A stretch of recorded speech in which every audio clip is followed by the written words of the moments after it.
Minahal kita! Kahit pangit ako ngayon. Noong una, ang ganda ko. Palitan mo ba akong sinira sa utos ng babae mong biyuda, oh? Kulira!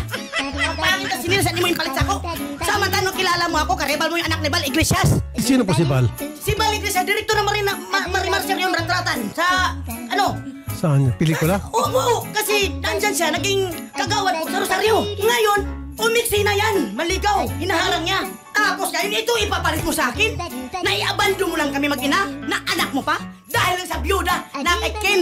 Kasi inayos ko yung buhay mo nung pumasok borders kita. Nung pumasok ko sa pamumuhay namin, sinira ko. Hinamak ko ang pagmamahal ko alang-alang sa Romeo Tamundis na manluloko. Magandang hapon po sa Rapi. Yung masabi ko lang sa kanya, kasi yung pag ano siya, pag gusto niya, ginagawa niya sa akin. Pag hindi ko nasunod, siya nananakit sa akin. Minsan yung pinapag-awayan namin yung ano, Jer. Ano pong Jer? Ganyan lang, sir. Ay, di man kung pa-i mo, kaya di mo tingati na. Opo. pagod tayo sa trabaho, sir. Hindi Wow. naman lahat ganyan eh. Nangatay, hindi mo ubot. Kagidiri. Alam naman, ipasipsip mo sa akin. Okay. Pinakulong na kita.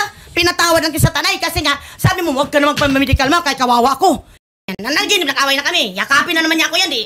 Suko na naman ako sa kanya. Love ko na naman siya, sir. Eh, siya magluluto, kalukuhan. Tapos, sir, nung nagkubad siya damit, nung tinulak niya ako si Camplor doon sa may OIC, tama na, ma. Saan ko sa nangyari, sir? Pinahiga niya ako sa dibdib niya. Sabi niya, sir, huwag ka timo. Sorok. Hoy, buhok ko lang yun, sir. Ano naginip? Naginip, sir. Magaling daw yung babae na byuda magsipsip. Tapos, hinawakan ko yung kaya kasabi niya. O, tingnan mo. Oy. Alam ng Sinabi nanay ko na ng ugali anak mo. ko kagabi sa nanay mo, Nay, manood Eh, ka kay tawagan si mo Rapi ngayon. Tolpo. Tawagan ko siya. Mamaya mo, tawagan mo. Manood ka kay si Rapi Tolpo, Nay, kaya ipalag na namin ni Mama. Pag natutulog ako, hindi ko alam, binubuksan na yung ano ko, pinipicturan. Yung masilang bahagi. Bakit yung picturean? Hindi ko alam sa kanya. Baka nagtahanap ng ebidensya. Kasi may picture dito siya sinin sa akin eh. Sabi mo, picturean mo, ma. Sabi mo, lasing ka, ha? Tapos pinicturean ko. Sabi ko, akala ko ba pa, ang laki pa yan. Bakit ngayon hanggang balat na lang? Oh, ikaw nagutos. Napicturean. Para makitang ebidensya. Napakasinungaling mo talaga. Wala akong sinabi. Oy, Tulog ako. Ang anak mo, kahit Tulog bakit ako. minor yan, isasabunin ka ng anak mo ngayon. Andyan. Hindi ka kasi magkaroon magpaasim at mag-ipit-ipit. Sabi ko, sa'yo na lang ipitin mo. Anong ipit, ma'am? Ay, wag ko anong ipit na magaling kasi maganyan-ganyan kasi may managinip kasi sir. Kulira. Okay.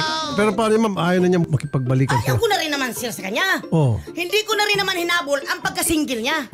Ang hinahabol ko sir dito, yung karapatan ko na binababoy niya ako. Pinipig ako niyan sir. Nasunod na!